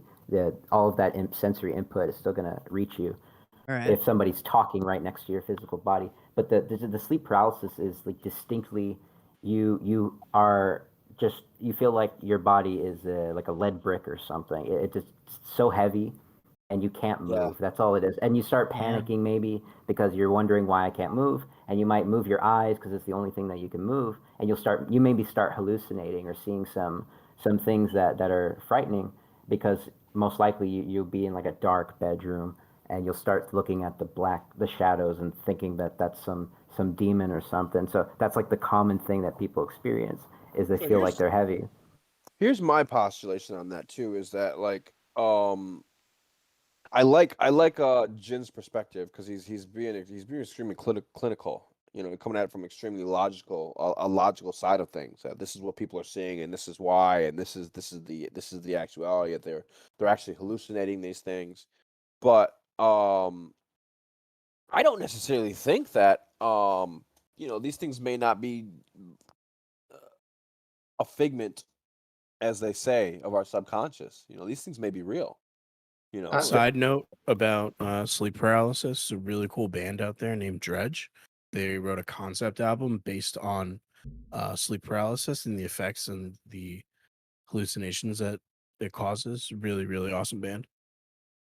It's called LCLO, if anyone's interested. I don't know if you guys have Anyways, been. go ahead, Jin. I don't know if you. So I consider like astral entities to be different from some of the things you might be seeing when you're in a sleep paralysis state, because you can never really be too sure until you get that separation. Because I don't know if you guys have ever been, like really really sleep deprived. But when you get to a certain level of sleep deprivation, you will start hallucinating very Absolutely. for I've sure. been there. Yep. I've been Yeah. there. I've stayed up for 7 days. Okay. I've been there. Right. And Starts up with that's kind of shadows what in it the is. corner of the eyes. If you think about the sleep paralysis, when it happens abruptly in the middle of the night, the person wakes up and they're still extremely tired because they haven't had a full night's sleep. So it's like they're kind of in that like sleep deprived, easy to hallucinate state. But you gotta understand too, it's like your brain is this like it takes in some input and it has to interpret what it's seeing, and everything that you're looking at is being interpreted so that and broadcast, like displayed for you to see it. So your eyes, they trick you. You start seeing something that's vaguely shaped like a humanoid, maybe like a hat stand or something. It could easily resemble a humanoid figure or something that'll scare you. But that's not to say that all entities are figments of your imagination. It's just like it's hard to determine that until you full separate. I think you're more vulnerable, as you said. I think you're more vulnerable in that state when your brain is at the alpha wave or whatever, and like you said, when it's kind of more of your subconscious really big in charge of things, and that's really what's in, because normally, because your subconscious isn't supposed to be the one that's really relaying what's in your eyes. Your conscious relays that, and then your subconscious kind of interprets that. So like when you're in that state, I do agree 100% that you're in a far more vulnerable state to seeing things and having things suggested. But then at the same time, there's a lot of stories about people who are in, and I mean I mean heaps upon heaps of stories, and a wealth of maybe, albeit maybe all anecdotal, maybe not, stories of people seeing things and experiencing things while they're in that state of sleep paralysis. And a lot of the stories are consistently mention things like the shadows or whatever. And I think that science it rushes to say, hey, yeah, of course this is why. And the reason why this is because it's your brain seeing shadows. But at the same time, I think there's some validity to people consistently seeing something like shadow people, or the men in the hat, or whatever it is. Like, I'm not super versed on what people are always seeing when there's the sleep paralysis, but I know there's some common themes of people seeing like the shadow guy on their bed, or the this or the that near their bed or whatever. So I mean, I don't know. And like I said, I've seen those too. No, I've seen those too. And I would say if these things happen during the daytime, and there's a lot of sunlight, I've noticed that I've always had much more positive experiences without seeing any kind of weird looking intruders or anything. I think because like when the sunlight is out and everything looks light, naturally you don't feel as frightened. But when these things people try to do this at nighttime, they try to have the out of body experience. Everything naturally is going to look dark and gloomy and depressing. And some people kind of associate like, oh, I'm just seeing demons and dark stuff. But that, again, I'm not saying that the entities are all hallucinated or Yeah, even in the something. dark, a rabbit looks scary. Yeah. Right. It's a dark environment. It's gonna be a little frightening. But That's very true. I would say try if you have sleep paralysis in the daytime. I haven't had any. I haven't encountered or seen anything like in the very rare cases, because usually they happen at night because that's when you go to sleep. Yeah. I wonder, like, if somebody who works like third shift and has sleep paralysis problems, like their stuff would happen at like noon. I wonder if their experiences would be different than somebody like, for instance, who, a normal person who goes to sleep at whatever and has their sleep paralysis at 10, 11, 12 midnight or whatever. But I keep coming back in my mind to Cosmic's story here, to be honest, with the shadow guy that they both saw. Yeah. and it's just that type of story really makes me wonder about the OBEs and like you said I mean shared dream experiences. There's so many when you read kind of like the overview of that, there's a lot of different definitions and kind of categories for shared dream state. And what he kind of described is not something that I'm familiar with even on the OBE situation or whatever. It's something that's really mind blowing, to be honest, to hear somebody say, "Hey, you know, I woke I up," and it's funny too because, and I'll tell you another thing, which is kind of interesting to me about that, just real quickly, is that kind of what you said, the way you told your story, to where you weren't really sure at some point, like when you were really awake or when you were asleep, reminds me a lot of my story, to where I'm not really sure when I was awake and when I was asleep. And it just makes more sense that, you know what I mean? Oh, it was dream. For all I know, I was astral projecting, down my street or whatever, and then went back to my house because I was like, oh man, something bad's coming, and then that thing just showed up and fucked with me because I told it to fuck off. I don't know. take But attention. because here's the thing, like when I tell you, because I'll never forget this shit. When I squished my head over, and I remember being so fucking mad because this thing would leave me alone. I wanted to go to sleep, and just telling it "f you," and then me like that, like a snap of my hands. I was freaking flung out of my bed. So I don't know, dude. It was, anyways, but like that's the story there that you're saying. Like I want to know, like, did the thing that came in the room, like, so you kept trying to close the door, and then it wouldn't close, and then freaking Papa Scary comes in there, and Well, she tell us more about, like, did she, when she was like when she was shaking you awake, so she seems like this, she when saw it. when she was shaking me awake, so this is where things start to get weird because like when I woke up when I woke up for the third time or whatever, I don't know what it was. Um, I really struggled with what the fuck reality was because I'd woken up twice already, and I had been in a different place. So I was just like really confused. So when she was like shaking me awake, I was in that kind of sleep paralysis state where I was like completely frozen in this, and she was like proper. She was hysterical. She was like screaming and like shaking me, and trying to like picking me up almost and like shaking me, and So I she just saw the couldn't thing move. then. So she didn't have a dream. She saw this thing, and it would just seem like it was Yeah, probably easier to say, "Oh yeah, whoops, haha, it was just a dream."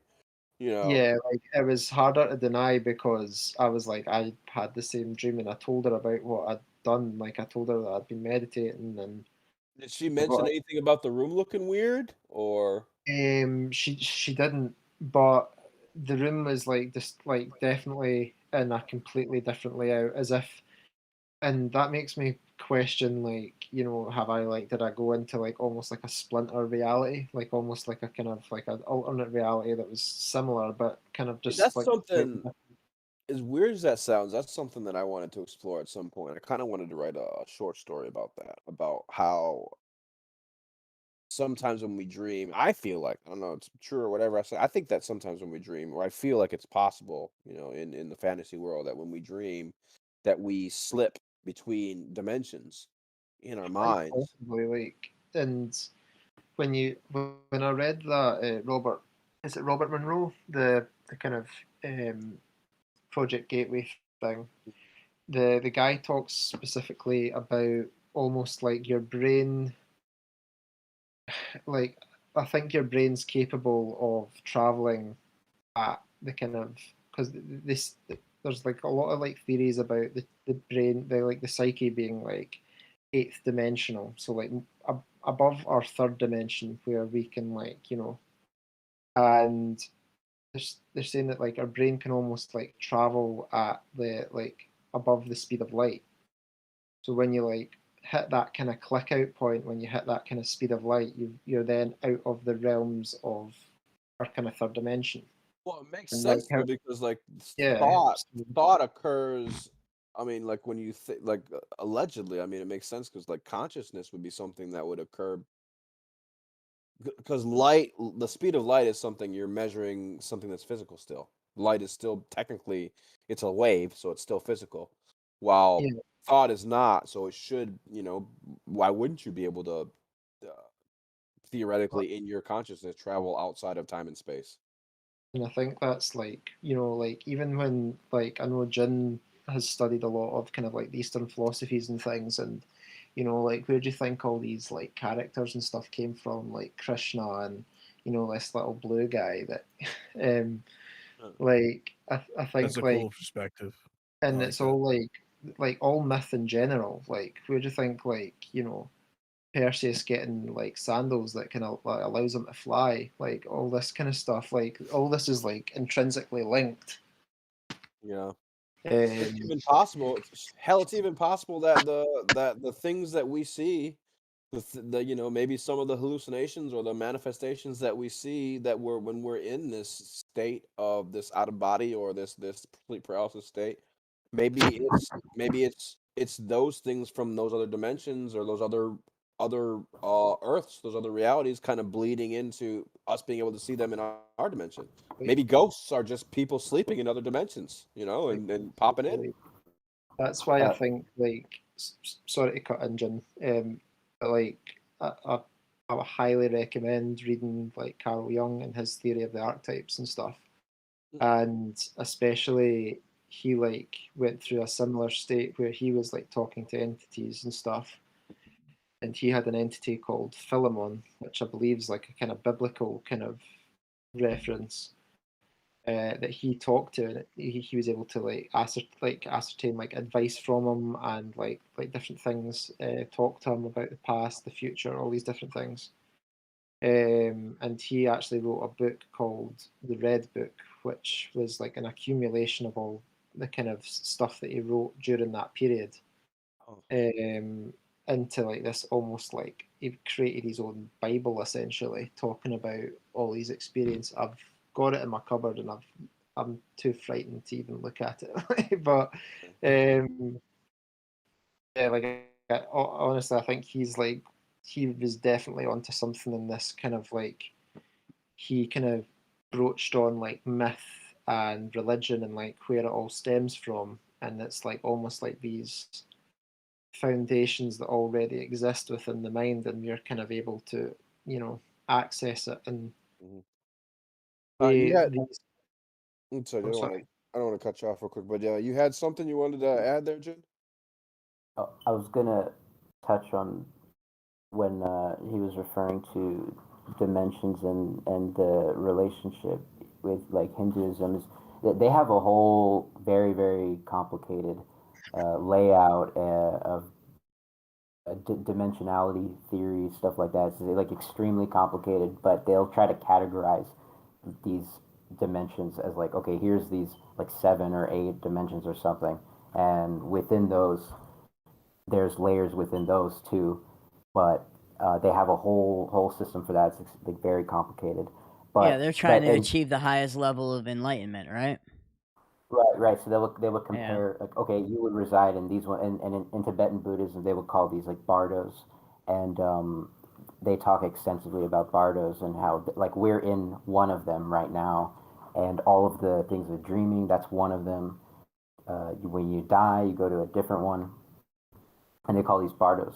But the main thing is that you just have to think that in this given space, there's a lot of things occupying the same space, and even in this like reality that we're experiencing right now, there's physical things that occupy the same space and they don't really affect each other that much, and that would be like light and radio waves. They can occupy the same space at the same time, and so like we know that there's just because you have a point in space, it doesn't have to be occupied like by one single object, and that's essentially like the main concepts. Well, These layers. Uh, so that's one of the concepts, kind of the cores of like quantum physics and stuff, to where like I said, I'm not a scientist or anything, but I know that has a lot to do with the fact that some of the rules of quantum physics, or like how you observe particles, kind of lends to the idea of multidimensionality. Well, so have you guys ever woken up and then the day that you had just didn't feel like it was normal reality? Like everything happened normally, but there would maybe something the way that the sun was reflecting off of things or just the way that your Yeah. body felt or just the environment. It just felt like it wasn't the normal reality. I have that all the time. Yeah. So you'll walk outside or something like this isn't. You just say to yourself, "This isn't real. Yeah, well no, not It's that not it's real." not that like the trees look Or weird it's or just anything not like the right that. one. No, I know. No, it's. There's just something off. You It's can't put your something finger on off. it, but Yeah, you yeah, can't put you your know finger it's on it. yeah. I remember when I was young, I used to say that to myself, you go outside sometimes and you were like, "This isn't real." It And usually happens to me it's like when weird. the seasons change. Yeah. Like when it starts to get cooler outside, for whatever reason, it's just those days they just feel fucking different. Mm, Mm. It's interesting. I don't know. I've always thought about that, like, so yeah, I get what you're saying, and I know that the organization that Robert Monroe made, they talked a lot about there's like frequencies that are given off by like the sun and and also the earth, Right. and changes in those frequencies could like they have like this direct effect on the human, your consciousness or your human mind, and I would think, maybe that contributes to something like that. If there's a significant change, it would be noticeable between 2 days. If there was a big change between 2 days, it probably would be noticeable, and you wouldn't really know how to know, or like how to articulate what is so different. Right. But you Right. can kind of sense the difference. Well, I think that's something that I'm really interested in as well, and I think it's it's no coincidence that like the kind of solar system's almost like this giant celestial clock that goes round and round and round at like a rate that extends far outside our kind of lifetimes and things like that. Yeah. And like what you said about the frequencies given off by different planets, like I've kind of like meditated to those frequencies and stuff like that before and had like really interesting experiences. And one thing that I came across was that um, the sun eventually its polarity flips. So like after I don't know however many thousands or millions of years or whatever, the polarity of the sun will flip. So I don't know what kind of like I always I think like this like in all kind of like ancient texts and stuff, like the sun and the moon are like intrinsically linked with like consciousness and unconsciousness. Like that's just like an association that we make. But like I don't know what kind of effects those are going to have like on us as human beings if the kind of polarity of the sun suddenly flips one day. Well, Like what kind of effect is that going to have on our consciousness? Is that like part of this whole kind of celestial mechanism? And we're just I don't know. it'll probably fuck everything as far as like the polarity of the Earth and the magnetic fields and all that stuff. But Yeah. yeah. Anyways, so I'm gonna be honest with you guys. It's almost we've been going for about 2 hours now. Yeah. Yeah. It's been a really fantastic show. Really appreciated having you on, Cosmic, as well as you, Jin. Yeah. I think we What really time kind is it over there, Cosmic? It's 4 a.m. Oh, yeah, man. 4 yeah, a.m. He's a 4 fucking a.m. warrior. Yeah. This guy's a We warrior. really, really appreciate you, man. I'm You're glad, the fucking glad you don't man, have to dude. work Don't ever around. let Well, anybody tell you different. like I just got really into it actually, so like nah, it's been a Good. pleasure. Like really And you enjoyed know, it. I'm gonna be honest with you, that was my trick. I figured that if things went well and the conversation was good and the quality of your guests and everybody in the and people were really enjoying how things were going and we were going places, that it like the time would fly. And to be honest, like I looked down earlier, it was like 9:40. I don't know, it was like 9 something. I was like, oh shit, we're not. There's no way we're gonna be. I'm gonna be honest, like I think it was like 9:20, and I was like, oh no, I don't know if we're gonna have enough stuff to talk about with Cosmic to get us to stretch us to 9:45 when Jin comes in, and then this ended up being like just an amazing talk with you, and then Jin Yeah. came in and then it was an amazing talk with him. He's freaking. You guys are kind of on the same wavelength with the Monroe the Monroe stuff. I'm gonna have more shit I have to look into now and research. But I mean, I'm honest, man. I really this has been I've really enjoyed tonight. Like I didn't think I was gonna. Like I was not. I don't want to say I didn't think I was going to, but I thought it was gonna be one of those kind of just talk a little bit and oh this guy one time I whatever astral projected and had a wet dream. I didn't think it was gonna be good, but it was amazing. And I think that So kind of really opened my eyes to a lot of stuff. I think shit. Like at some point, maybe Cosmic will have you back. I don't know, Jin as well. Maybe in the yeah, future. I would really because like I that. feel like we could take this to a whole nother level on so many different planes. So We could, and we could. I think we could. There's a lot more we can explore with both of these guys, especially with Yeah. well, not especially with, but I mean with both these guys, with the stories and with the experiences that Cosmics had, especially and with the knowledge and kind of the classical sense of the input that we're getting from Jin here, from his more academic side, as well as some of his experiences and stuff like that. I think it's a Jin's a good balance. I think you guys are. This is a good balance here. I've got to say, like, I've really enjoyed having Jin in, like having his perspective and that kind of more clinical approach to it, and obviously his experience with like a lot of the Eastern philosophies and stuff has like that. Like, I'm really interested in all that stuff as well, so it's good to have someone to bounce off. In regards to that, and I'll definitely be talking to him more about that after the kind of show as well. Hopefully, and I wanna. Yeah. Oh, go ahead, Oh, Brian. No, just feel free to quick? communicate within the Discord if you Yeah. guys want to talk, hang out, whatever. So And- Jin, real quick, do you have you got any final thoughts? And I'm gonna let Justin's gonna say some stuff, and then we'll probably close us up here. No, I mean it was good. It was a good discussion. It was good talking to you guys. I'm perfectly fine with like continuing that in the future. I'll stay in the server, and you guys can contact me on Reddit. And yeah, I would be willing to continue that in the future. But it was a good discussion. Awesome. Fantastic. All right, so Justin? I got a half serious, half joking question for Did you have any everybody here. questions from chat tonight? Hey, the questions that we had from chat were stuff that actually just naturally got answered. So my question for you guys is: do you find it weird that we have to act like we're sleeping to actually fall asleep?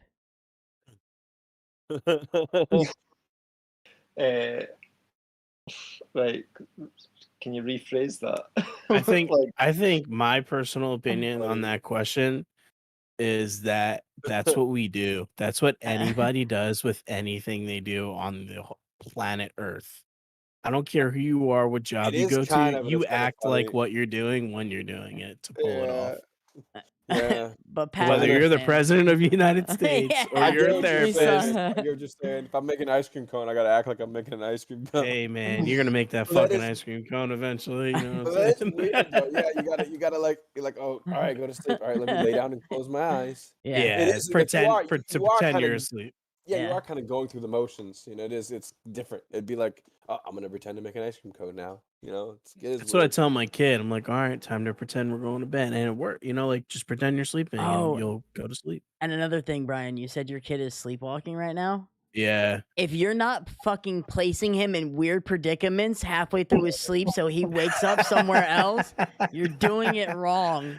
it's cruel, dude. I feel bad for him, man. One time he woke up and he was like talking to the closet, like into the darkness. You know, I feel bad for him, so I try Who's to. he talking to? We might have to. We might have to Yeah, I might have to have him guys. as a it guest. was- We got our next guest. I think it was like gibberish, or he was like mad. I forget, man.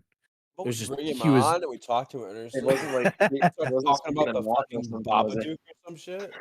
He was probably like in a dream state, yelling at his brother about not touching his toys or something like that. Like I don't know, man. Or some fucking demon that squeezed him out of his bed and made him go talk to him in the closet. So, is there any association That's a with weird astral thing. projection and sleepwalking? No. No. I think that's like. I don't know if that's like body You projection. know, Sleepwalking is more associated with like trauma and stuff. I think if Weird you're stuff, yeah. if you're sleepwalking, there has to be some level of like conscious activity in the physical body, even if the person might not recall, or it's not them directly. I'm not getting up out of my bed and I walking. don't know, man. I just googled and it said if your kid sleepwalks, then he's possessed. So rip. No, but I would say projecting is like I've separated this You're ridiculous. I've this consciousness I've separated from the physical body, and it's not it's not going anywhere. Yeah. The If alert anything, person sleepwalking is more the opposite. It's more your just motor functions kind of just going on their own. Your rather than your higher functions going on their own without the motor functions. I feel like if we start talking about this will be a whole nother hour. I really do. So, All right, gentlemen. It's interesting stuff. It is. Like I said, let's think about, like, I'm not sure like what we've got. I think next week we've got some hippies on or something. We'll see. However you want to go. We have a lot of hippies on all the time. yeah. no, And we're looking at some other things, so Yeah, so we've got some interesting things coming up just for the podcast. I know we have, like I said, the hippies talking about DMT. It's a joke, obviously. We may get into that. I think we're going to get into that maybe next week. I don't know. I don't want to say for sure. I've got we're going to be having a special guest coming up pretty soon. I got a couple of special guests lined up for the next couple of weeks when they're available. One of them is just a Florida native that I know has a lot of interesting stories. we have Florida Man. Florida Man's going to be on our show. Pretty much. And then we have former. These guys don't care about Florida at all. No. We have a former professional. Jen's probably like Jen's in the U.S., so he's like, "Fuck Florida." Yeah, fuck Florida. A former professional comedian, podcast host, radio personality who'll be on in the future. That'd be cool. That'd be nice. He'll be coming on and tell us his stories, some light touches, some slice of life. Uh-oh. So, anyways, all right. So, I don't know if we have anything else to really catch us off. No, I don't. I've shot my wad for the night. Think for yourself. Question authority. Think for yourself. Question authority. Think for yourself. Always. See something, say something. Just not to anybody. Say it to us. Don't You got anything else for us, Cosmic? Oh no, you put me on the spot now. No. Well, I'm going to hopefully not astral project tonight, and I'm just going to fall into a very deep sleep. We appreciate you. Why don't you man. get with? Thanks for having me. Why don't you reach out to Brian? Why don't we try to stay in touch here, Cosmic, and we'll have you back. You can always contact me on Reddit or on here or whatever. Just give me a shout. We'll poke at you for another late night coming here in a month or so. Sure, sounds good. All right, Cosmic. Thank you so much for your time. All right, thanks, guys. See you later, man. All right. Bye. Later, chat.